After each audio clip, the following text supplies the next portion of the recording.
Peuple congolais, partout où vous vous retrouvez, je suis heureux de vous savoir en tout cas en bonne santé. Je suis en train de vous dire bonjour, Mbote, Jambo, Kuti, voilà, partout où vous pouvez vous retrouver.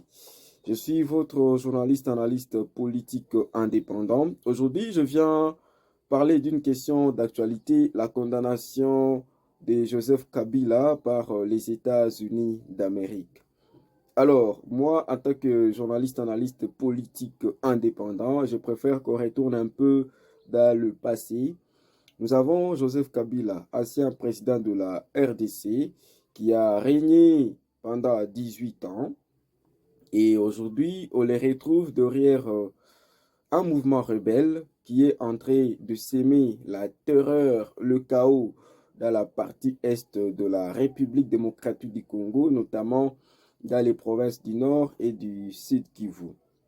Et pour cela, il y a la justice militaire congolaise qui l'avait déjà condamné à mort et certains de ses biens seraient aussi concernés lorsque le verdict a été rendu public par la justice militaire. Aujourd'hui, nous avons ce même Kabila qui est condamné par les États-Unis d'Amérique.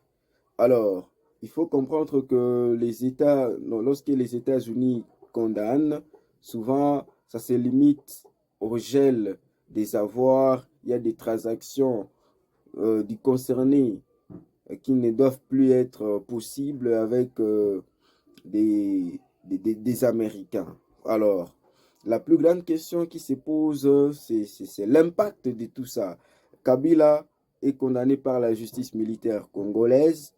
Voilà. Kabila condamné par les États-Unis d'Amérique, mais on le voit, il est presque libre parce il fait ses mouvements. On les voit aujourd'hui, voilà, on les voit aujourd'hui faire les tours de quelques pays.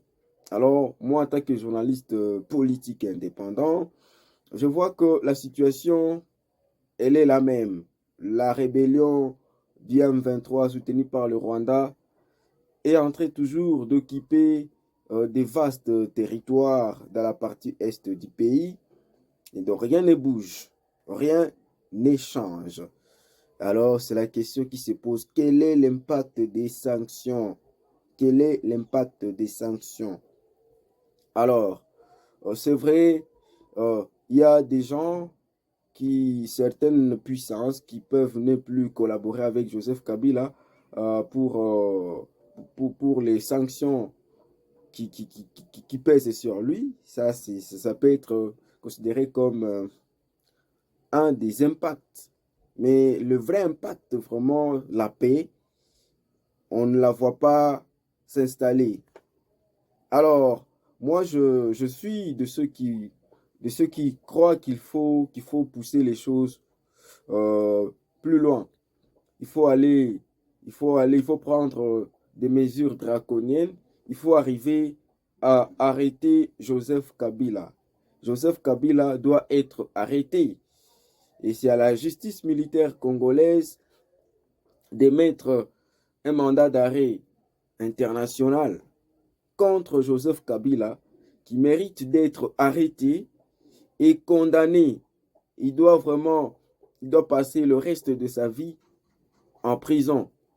Le temps qu'on les laisse libres, le temps qu'on les laisse circuler, il en profite pour continuer à mener ses activités qui ont pour finalité la déstabilisation de la République démocratique du Congo.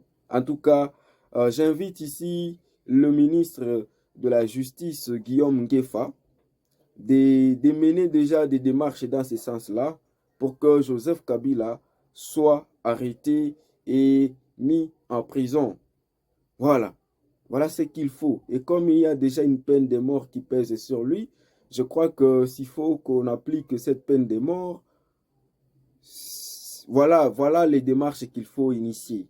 Voilà, c'est juste une analyse. Je ne sais pas, qu'est-ce que vous aussi vous en pensez? Laissez-nous un commentaire et si vous n'êtes pas abonné, nous vous demandons de vous abonner massivement. C'est votre journaliste analyste, Regan Malikidogo.